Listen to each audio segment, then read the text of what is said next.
Mukhang sobrang solid talaga ng suporta ng Kim Pao fans. Ang dami nilang handang maglaan ng oras at effort para sundan sina Kim at Paulo sa mall tours. Nakakatuwa rin na kahit pagod na si Kim, nagbigay pa rin siya ng oras para pasalamatan ang mga fans nila. Ikaw ba solid Kim Pao fan ka rin? O may ibang love team kang sinusubaybayan? Mukhang patunay ito na malakas pa rin ang hatak ng tambalang Kim Chiu at Paulo Avellino sa mga manonood. Sa kabila ng maraming bagong love teams, may matipa ring fanbase ang Kim Pao na handang sumuporta saan man sila magpunta. Nakakabilib din ang dedikasyon ng kanilang fans. Literal na sinusundan sila sa mall tours at ginagawang trending ang bawat event. Malinaw na may impact ang tambalan nila, kaya siguradong magiging matagumpay ang pelikula nila. Sa ganitong klase ng suporta, hindi lang ito tungkol sa pagiging artista ni Kim at Paulo, kundi sa koneksyon na nabuo nila sa kanilang fans. Nakakatuwang makita kung paano nagbabalik ng appreciation si Kim sa mga sumusuporta sa kanila. Bukod sa solid na suporta ng Kim Pao fans, kapansin-pansin din kung paano lumakas ang tambalan ni Kim Chiu at Paulo Avellino mula nang magsama sila sa serye. Dahil sa chemistry nila at husay sa pag-arte, marami ang nadala sa kanilang karakter.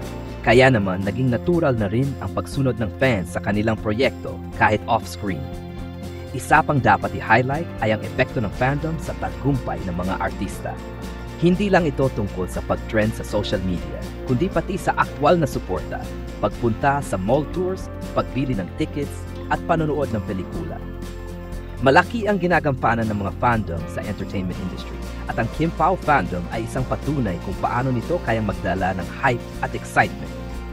Magandang abangan kung paano papalalawakin ni Paulo ang kanilang tandem. Magiging long-term love team, kaya sila o lilimitahan lang ito sa ilang proyekto? Ano naman kaya ang magiging reaksyon ng ibang fans, lalo na ng Jadine at Kim Shi supporters sa lumalakas na tambalan ng Kim Pao? So let's have some quick Kim Pao update today mga kachika. And again, ang tatalakayin natin ay ang ginawang movie tour, okay, nung ating mga nag-idolo na si Kim Chiu at Paulo Avellino yesterday sa SM Valenzuela at Robinsons Malolos. Okay, so mga chika, ang nakakatuwa sa pag-visit nila dito sa dalawang mall na ito, actually the two malls, okay, one day, di ba? Sakto linggo yan. Mga chika, ang laki ng mga mall. Pero doon sa unang dalawa, di ba, na initially nila pinuntahan, medyo may kaliitan di ba? Dito sa Star Mall San Jose del Monte, Bulacan mga kachika, medyo maliit talaga yung venue.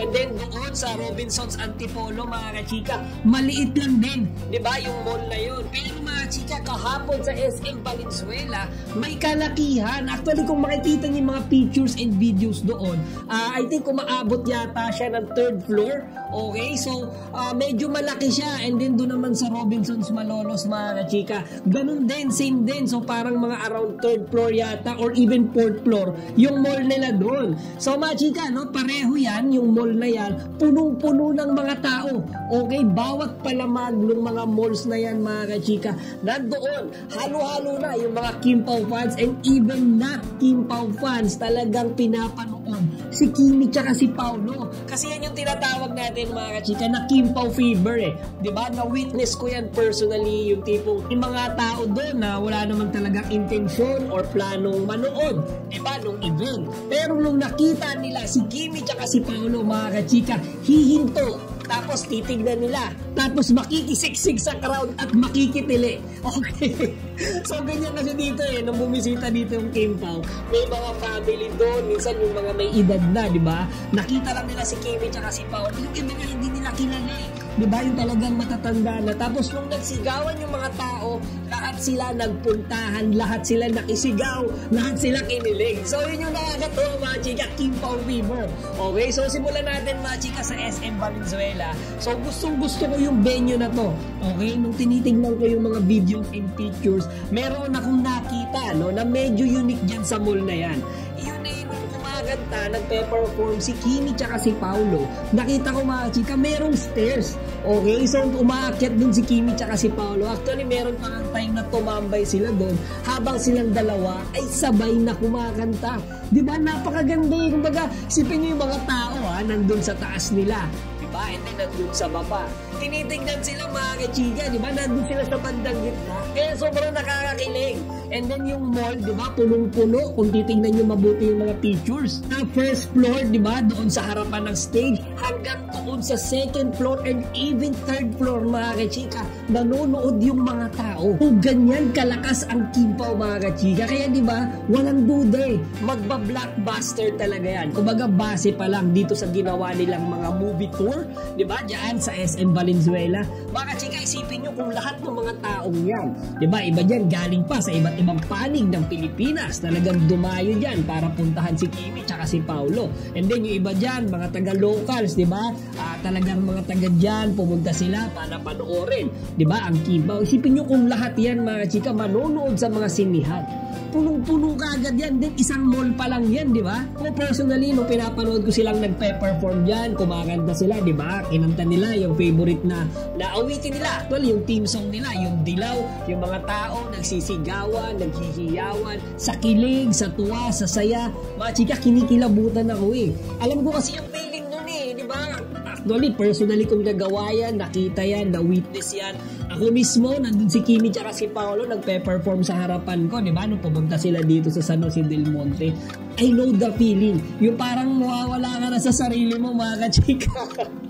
Nung nasa harapan mo yung Kimpaw, wala nang hiya-hiya eh. Baga, lahat kayo doon, sabay-sabay na kinikilig, sumisigaw, tumitili. Mga kachika, nakakatuwa. And kagaya nga nung sinabi ko kanina, mga chika, di ba? Doon sa SM Valenzuela, napaka-unique talaga nung stairs na yun. Kumbaga, habang nagpe-perform si Kimi tsaka si Paulo, andun sila sa hagdanan, di ba? Umaakyat sila, bumababa sila. Parang nasa movie eh. Parang habang umagat na sila, nagpe-perform sila sa live, para silang nasa isang pelikula rin. So, kudos dun sa nakaisip ng idea na yan, ano? Napayagan, umakyat si Kimi tsaka si Paulo habang sila ay kumakanta. And then, mga chika, after nga nila dyan, ano? Sa SM Valenzuela, they went straight to Robinsons Malolos, Bulacan. And then, mga chika, kagaya ng SM Valenzuela, talagang medyo may kalakihan din itong mall na ito. Mula doon sa ground floor, doon sa first floor, second floor, third floor, punong-puno din ng mga tao. Lahat yan, mga kachika, nakita ko sa video, titilian sila, nagsisigawan, kinikilig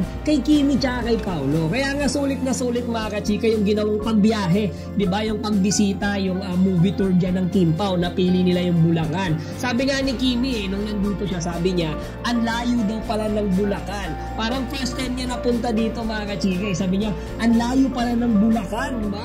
Traffic pala. So, mga chika, diba? Sulit na sulit naman yung pinunta nila kasi tingnan niyo yung mga tao, winelcome sila. Open arms, wide arms, mga chika.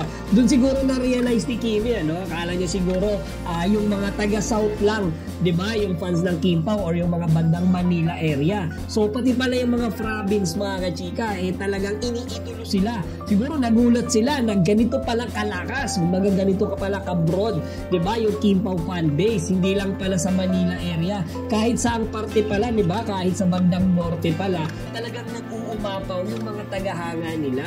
So, mga chika, nag-perform din dyan si Kimi tsaka si Paulo, ano? And then, kagaya nung ginawa nila sa mga previous, diba, na performance nila, kinantar nila yung mga usual na awitin nila. And then, syempre, yung panapos nila, yung team song ulit nila na Dilaw. Ngayon, mga chika, meron akong isang video, ano, na napansin dyan, na talaga namang napasaludo rin ako sa ganda ng view. At kung sino man yung kumuha ng video na yan, sobrang swerte niyan. Diba? Kita nyo, mga chika, itong video na to, si Kimi tsaka si Paulo nandun lang sa harapan nila. Kitang-kita ka sa video, mga chika, yung mga tinginan ni Kimi tsaka ni Paulo, diba? Yung mga facial reaction nila habang nagpe-perform sila ng sabay. And even the hands of Paulo, mga chika, kung paano niya hawakan si Kimi. Ang ganda nung kuha. So, thank you sa nag-upload dyan. Baga kahit papano hindi kami nakapunta. At least, ano, nakita natin, na-feel natin na parang nandun na rin tayo sa Robinsons Malolos. And actually, mga chika, no, kagaya ng mga sinasabi ko sa aking previous content, I exactly know how it feels to be there. Diba? Kasi ako personally ko na-experience yan. Yung tipong nasa harapan ko lang si Kimi tsaka si Paulo while doing their performance. At doon mo nga makikita, mga chika, no script, diba? Hindi nila ginagawa yun just for promotion. Makikita nyo talagang totoo yun at talagang sanay na sanay silang ginagawa yun.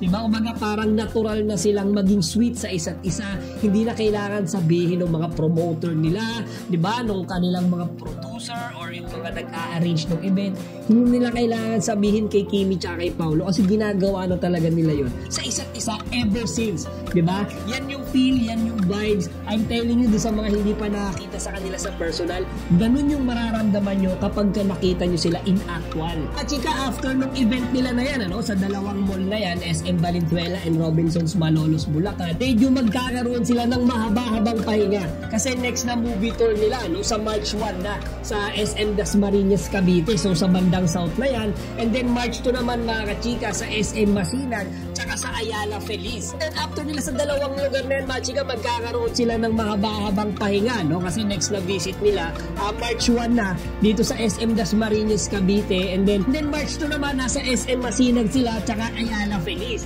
And then after nun mga kachika, sa probinsya na sila. Okay, sa Cebu. I think sa Cebu sila pupunta. A few malls in Cebu, mga kachika, syempre hometown yan, di ba, ng ating Chinita Princess. Definitely, hindi mawawala yon sa listahan ng mga lugar na bibisitahin nila. Then mga chika, last update before we end this video, di ba, yesterday, na-spot natin si Kimi tsaka si Paulo, di ba? Bago yung mga event na pinuntahan nila, nakita sila ng mga cameras, mga pictures na nagja-jogging, nagwo-workout naman kasama. Okay, so that was Sunday morning. And then ngayong umaga, Monday mga chika, magkasama na naman sila nagwo-workout. Okay, and this time wala sila sa outdoor but indoor. So merong isang picture mga kachika na nagsisirculate ulit sa social media. Nakita silang dalawa na magkasama, parang nag-uusap sila sa loob ng gym. Hindi ko lang sigurado mga chika, kung lumabas ba sila before or after una nung picture na yan. Kasi may nakita ako nandun yung mga bike Okay, hindi ko alam kung kanila rin yun mga kachika, pero may mga bikes doon. So meaning kung may bike, possible na nag-outdoor din sila. So kitang-kita naman natin, di ba, kahit gaano sila kapagod, di ba, gaano sila ka-busy, they always make sure na talagang nakakapag-spend sila ng oras, di ba, mag-workout ng magkasama. Sabi nga natin dyan mga kachika, workout date, kapag ka sila ay nagwo-workout, panigurado ay nande-date na rin sila. O siya mga chika, abang-abang lang muna tayo ng mga further Kim Pao updates pa, at kapag ka nagkaroon tayo niyan ay paniguradong ibabalita ko agad sa inyo.